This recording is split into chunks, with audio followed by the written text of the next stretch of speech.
kelompok 2. Enjoy this video ya. Assalamualaikum warahmatullahi wabarakatuh. Nama saya Ivan Alvino Rian Saputra Pratama, NPM 19032010063. Di sini saya akan menjelaskan tentang mesin bubut. Apa itu mesin bubut? Mesin bubut yaitu mesin perkakas dengan gerak utama berputar yang menghasilkan pekerjaan dengan penampang bulat. Seperti video berikut. Prinsip kerja mesin bubut itu sendiri yaitu benda kerja yang akan dibubut nantinya akan berputar pada poros utama, sedangkan pahat atau mesin pemotongnya, alat pemotongnya akan digerakkan, melintang atau mendatar untuk menyayat benda kerja tersebut. Jadi benda kerja nanti akan ditempatkan pada cekam atau akan dijepit pada poros utama yang berputar, lalu pahat atau alat pemotongnya akan ditempatkan pada rumah pahat atau yang biasa disebut dengan tool post. Yang selanjutnya kita beralih ke gerakan-gerakan dalam memahat. Gerakan dalam memahat ada 3. Yang pertama yaitu gerakan berputar. Gerakan berputar adalah bentuk gerakan rotasi dari benda kerja yang digerakkan pada pahat atau biasa disebut dengan gerak potong. Yang kedua ada gerakan memanjang. Gerakan memanjang adalah sebuah gerakan yang arah pemotongannya sejajar dengan sumbu kerja atau biasa juga disebut dengan gerakan pemakanan. Yang ketiga ada gerakan melintang. Gerakan melintang adalah sebuah gerakan yang arah pemotongannya tegak lurus dengan sumbu kerja atau biasa disebut dengan gerakan pemotongan. Yang selanjutnya ada bagian-bagian dari mesin bubut. Bagian mesin bubut yang pertama ada kepala tetap. Kepala tetap yaitu suatu bagian di sisi kiri dari mesin bubut ini. Di kepala tetap terdapat spindle atau poros utama yang nantinya berfungsi untuk memutarkan dari benda kerja tersebut. Lalu di kepala tetap juga terdapat cekam untuk menjepit atau menempatkan dari benda kerja tersebut. Lalu yang ketiga ada yang namanya tuas pengatur kecepatan. Tuas pengatur kecepatan ini ada 2 tuas yang bisa kita atur atau kita lihat pengaturan dari kecepatan tersebut di tabel yang berada di samping tuas tersebut. Kecepatan ini ada 2, ada yang rendah, ada yang tinggi. Biasanya kecepatan rendah digunakan untuk proses awal dari pembubutan. Kalau kecepatan tinggi biasanya digunakan sebagai proses finishing dari benda kerja pada saat proses pembubutan. Lalu yang keempat ada tuas pengatur ulir. Tuas pengatur ulir di sini juga terdapat tabel di sampingnya sebagai acuan kita mengatur jarak ulir yang sesuai kita butuhkan. Lalu yang selanjutnya ada kepala lepas. Kepala lepas berada di sisi kanan dari mesin bubut tersebut. Kepala lepas berfungsi untuk mengerjakan benda kerja yang ukurannya relatif panjang. Lalu selanjutnya ada alas atau yang berfungsi sebagai penopang dari kepala tetap tadi, eretan, serta juga penyangga diam. Yang ketujuh yang selanjutnya ada penyangga. Penyangga di sini berfungsi sebagai alat bantu untuk menyangga benda kerja yang ukurannya relatif panjang. Lalu yang selanjutnya ada rumah pahat. Rumah pahat di sini berfungsi untuk menjepit atau mencekam dari alat pemotong atau pahat ini. Lalu yang kesembilan ada tuas on off. Tuas on off berfungsi sebagai tombol untuk menghidupkan dan mematikan mesin bubut ini. Lalu yang selanjutnya ada tuas otomatis. Tuas otomatis ini berfungsi sebagai tuas yang membantu kita dalam proses pembubutan. Jadi kalau tuas otomatis ini dinyalakan, nanti eretan akan berputar secara otomatis sesuai dengan yang kita atur. Yang selanjutnya ada tuas ulir. Tuas ulir berfungsi untuk membuat ulir pada benda kerja. Lalu yang selanjutnya ada kotak apron. Kotak apron di sini berfungsi untuk tempat alat pengontrol baik secara manual maupun otomatis. Yang terakhir ada eretan. Eretan dibagi menjadi 3. Yang pertama adalah eretan memanjang. Eretan memanjang, eretan yang gerakannya menjauhi atau mendekati spindle mesin atau fungsi lain sebagai tempat dudukan dari eretan melintang. Yang kedua ada eretan melintang. Eretan melintang yaitu eretan yang geraknya menjauhi atau mendekati operator atau dengan arah yang melintang. Fungsi lain dari eretan melintang ini sebagai dudukan eretan atas. Yang ketiga ada eretan atas. Eretan atas digunakan untuk melakukan pemakanan secara manual atau sesuai sudut yang kita inginkan. Sekian dari saya. Wassalamualaikum warahmatullahi wabarakatuh. Assalamualaikum warahmatullahi wabarakatuh. Nama saya Zikir Irfaldi, NPM 19032010053. Di sini saya akan melanjutkan materi tentang pembubutan. Yaitu di sini saya akan melakukan perhitungan RPM dan waktu kerja. Yang pertama, dalam perhitungan kita dapat menghitung yang pertama yaitu kecepatan putar mesin. Kecepatan putar mesin ini adalah kecepatan potong benda dibagi dengan keliling benda yang sedang diproses. Atau dapat kita rumuskan sebagai N sama dengan VC per Pi kali D. Nah, Pi kali D ini adalah salah satu contoh penggunaan bahan silinder.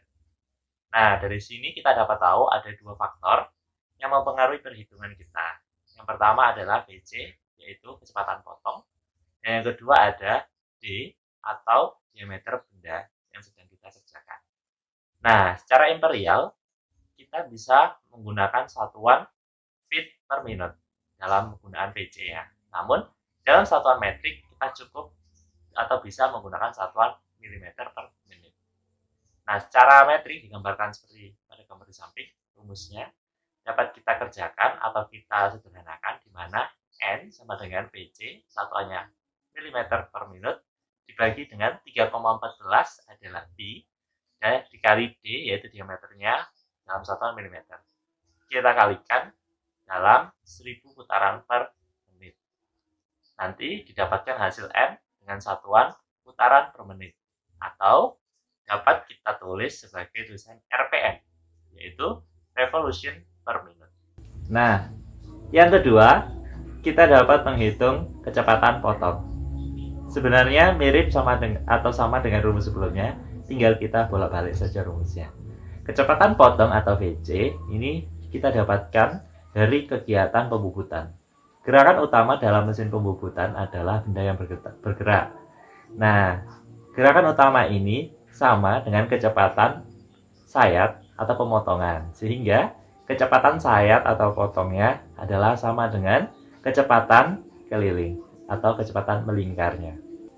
Nah, di sini kita bisa menuliskan rumusnya menjadi VC sama dengan Pi dikali N dikali dengan D dibagi 1000, di mana Pi adalah 3,14, D adalah diameter, dan N adalah kecepatan dari mesin atau kecepatan putarnya. Nah, setelah kita tahu perhitungan VC ini, sebenarnya VC juga sudah ada ketetapannya seperti pada tabel di samping. Dari dalam tabel tersebut banyak sekali jenis-jenis bahan dengan VC-nya masing-masing. Nah, teman-teman udah tahu kan gimana caranya pengukuran menggunakan mesin bubut, mulai dari pengukuran RPM dan juga pengukuran VC-nya. Gampang bukan? Nanti kita praktekkan ya kapan-kapan. Nah, sekarang aku sebutin ya macam-macam dari pembubutan. Yang pertama ada membubut lurus atau rata. Yang kedua ada membubut face, rata kanan atau rata kiri. Yang ketiga ada drilling. Keempat ada rimming atau merimet. Yang kelima ada boring atau memperbesar lubang. Yang keenam ada membubut ulir luar maupun ulir dalam. Yang ketujuh ada membuat alur. Yang kedelapan ada memotong. Yang kesembilan ada membubut tirus. Dan yang terakhir kita juga dapat mengkartel. Nah, setelah kita mengetahui nih dari penjelasan pengertian mesin bubut, apa itu pembubutan, bagian-bagian mesin bubut, dan prinsip kerjanya, serta cara menghitungnya, dan juga macam-macam dari pembubutan. Semoga bermanfaat ya. Saya Yani Aprianti, NPM 190320100060 akan melanjutkan materi. Yang pertama, saya akan menjelaskan tentang jenis-jenis pahat bubut. Beragam benda kerja yang akan kita buat dalam mesin bubut menuntut kita untuk mempersiapkan bentuk-bentuk pahat yang biasanya digunakan. Gambaran di samping saya ini menjelaskan tentang bentuk pahat bubut dan bentuk benda kerja yang dihasilkan. Pada bagian pahat yang berbentuk bintang, ini adalah pahat kanan, artinya melakukan pemakanan dari kanan ke kiri. Berdasarkan bentuknya, pahat bubut dari kiri ke kanan adalah pahat sisi kanan, pahat pinggul kanan, pahat sisi atau permukaan kanan, pahat sisi atau permukaan kanan lebih besar, pahat ulir segitiga kanan, pahat alur segitiga kanan dan kiri, pahat ulir segitiga kiri, pahat sisi kiri, pahat pinggul kiri, dan yang terakhir pahat alur lebar.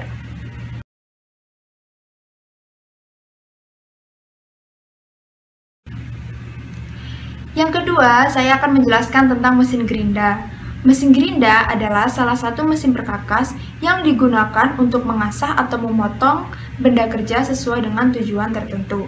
Prinsip kerja mesin gerinda ini yaitu batu gerinda berputar bersentuhan dengan benda kerja sehingga terjadilah pengikisan, pemotongan, pengasahan, dan penajaman. Mesin gerinda memiliki dua jenis. Yang pertama ada mesin gerinda tangan.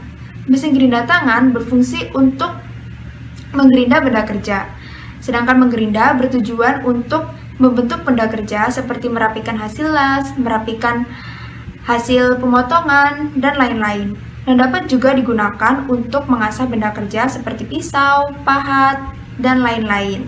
Mesin gerinda ini memiliki kecepatan sekitar 1100 sampai 1500 revolution per menit. Yang kedua ada mesin gerinda duduk. Fungsi utama dari mesin gerinda duduk ini yaitu mengasah mata bor, tetapi dapat juga digunakan untuk mengasah pisau lainnya seperti pisau dapur, perkakas, golok, dan lain-lain. Komponen dari mesin gerinda ini ada dua. Yang pertama pada bagian badan yang terbuat dari besi tuang dengan sifat peredam getaran yang baik dengan fungsi yaitu menopang benda kerja dan kepala rumah spindle. Yang kedua ada bagian poros spindle. Ini merupakan bagian yang paling kritis karena harus berputar dengan kecepatan tinggi. Assalamualaikum warahmatullahi wabarakatuh. Nama saya Imas Besmawahyu, NPM 067. Di sini saya akan menjelaskan mengenai batu asa atau batu gerinda. Batu gerinda ini biasanya digunakan pada bengkel-bengkel pembuatan logam. Batu gerinda ini sama seperti pisau fris yang digunakan untuk penyayatan. Namun penyayatannya lebih halus atau bahkan sangat halus. Dan tatanya itu tidak terlihat karena bentuknya yang sangat kecil seperti debu. Nah, untuk jenis batu gerinda ini ada 4 macam. Yang pertama yaitu aluminium oksida atau dengan rumus kimia Al2O3. Ini merupakan jenis yang paling banyak digunakan pada pembuatan roda atau batu gerinda. Nah, biasanya juga digunakan untuk menggerinda benda kerja dengan tegangan tarik yang tinggi. Misalnya pada baja karbon, baja paduan, HSS, dan lain sebagainya. Biasanya aluminium oksida ini disimbolkan dengan huruf A. Nah, aluminium oksida ini mempunyai 3 jenis, yaitu putih, coklat, dan merah. Nah, untuk yang kedua adalah silikon karbida atau dengan rumus kimia SiC. Bahannya ini sangat keras, menyerupai intan, dan digunakan untuk menggerinda benda kerja dengan tegangan yang rendah. Nah, misalnya itu pada besi tuang kelabu, pada grafit, aluminium, kuningan, karbida, dan lain sebagainya. Biasanya silikon karbida ini disimbolkan dengan huruf C dan mempunyai 2 jenis, yaitu hitam dan hijau. Nah, untuk yang jenis ketiga adalah diamond atau dengan rumus kimianya intan. Bahan ini sangat keras dan biasanya digunakan untuk menggerinda benda kerja dengan kekerasan yang sangat tinggi. Contohnya pada karbida semen, keramik, kaca, granit, marmer, batu permata, dan lain sebagainya. Diamond ini biasanya disimbolkan dengan huruf D. Nah, untuk jenis yang keempat adalah boron nitrida atau dengan rumus kimia Bn. Biasanya digunakan untuk menggerinda benda kerja yang sangat keras, dan kristal bahan ini itu berbentuk kubus. Contohnya pada baja perkakas dengan kekerasan di atas 65 HRC dan karbida. Nah, biasanya disimbolkan dengan huruf CBN.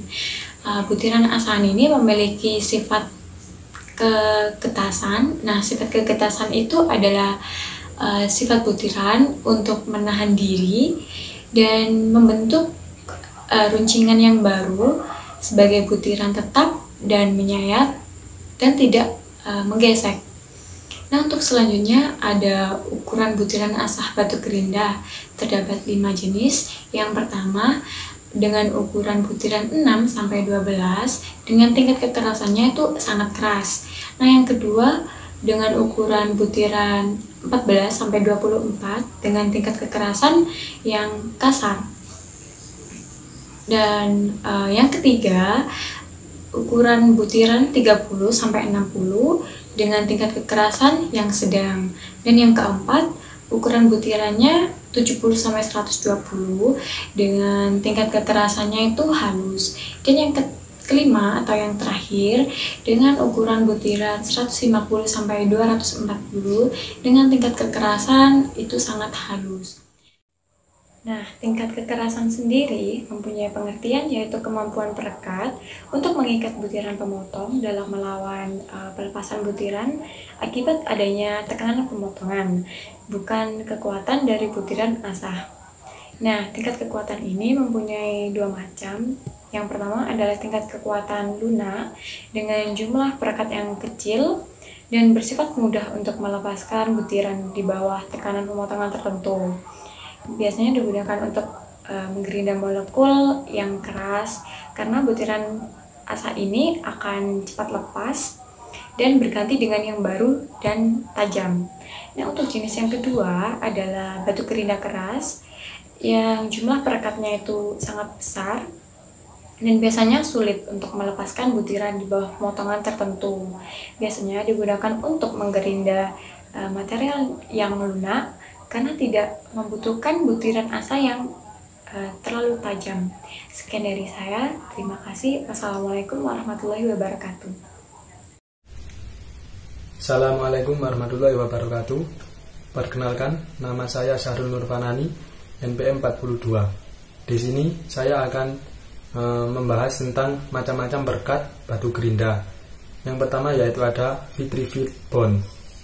Apa sih yang dimaksud dengan vitrified bond? Vitrified bond yaitu perekat yang apabila digunakan untuk membuat batu gerinda akan memberikan sifat tahan air, oli, minyak, garam, dan tahan disimpan dalam jangka waktu yang cukup lama. Perekat jenis ini yaitu perekat yang banyak digunakan untuk batu gerinda. Lalu yang kedua ada silicate bond. Digunakan untuk membuat batu gerinda yang kegunaannya untuk mengasah benda kerja yang sensitif terhadap panas, misalnya pisau fris, bor, dan baut HSS. Dan juga perekat jenis ini mudah untuk melepaskan butiran. Lalu yang ketiga, resinoid bond. Dipakai untuk membuat batu gerinda dengan kecepatan tinggi.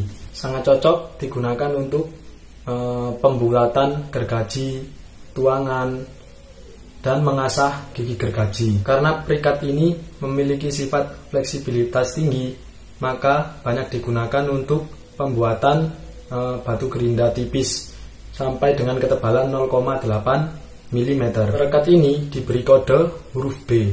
Yang keempat ada shellac bond. Shellac bond ini diberi kode E. Digunakan untuk pekerjaan presisi dan permukaan sangat halus, lebih halus dari permukaan bakelit. Ketahanan terhadap panas rendah dan dapat dibuat tipis. Contohnya yaitu untuk penggerindaan nok, rol kertas, dan lain-lain. Lalu yang kelima ada rubber bond, yaitu perekat karet yang memiliki elastisitas tinggi dan diberi kode huruf R. Perekat ini digunakan untuk pembuatan batu gerinda yang digunakan untuk pekerjaan presisi ataupun kasar. Contohnya yaitu untuk penggerindaan poros engkol. Lalu selanjutnya saya akan membahas tentang klasifikasi batu gerinda. Label batu gerinda yang menempel pada batu gerinda berisi 1. Jenis bahan asa, 2. Ukuran butiran asa, 3. Tingkat kekerasan, 4. Susunan butiran asa. Lalu yang kelima, jenis bahan perekat.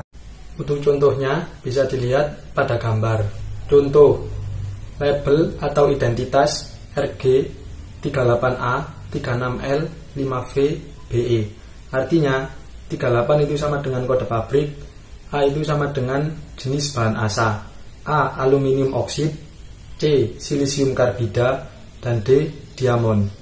Lalu 36 sama dengan ukuran butiran asa, L sama dengan tingkat kekerasan, 5 sama dengan susunan butiran asa, V jenis bahan perekat, V vitrifit, R rubber, S silicate, B resinoid, E selak. Jadi RG dengan label 38A, 36L, 5VBE adalah sebuah batu gerinda dengan bahan asa oksida aluminium berukuran 36 butir per inci, mempunyai susunan sedang, perekat tembikar atau vitrifit bond. Bisa kalian lihat juga pada tabel kode batu gerinda. Mohon maaf apabila tulisannya kurang jelas karena ukuran tabelnya terlalu kecil. Sekian pembahasan yang dapat saya berikan pada video kali ini. Mohon maaf apabila ada salah kata. Saya akhiri. Assalamualaikum warahmatullahi wabarakatuh.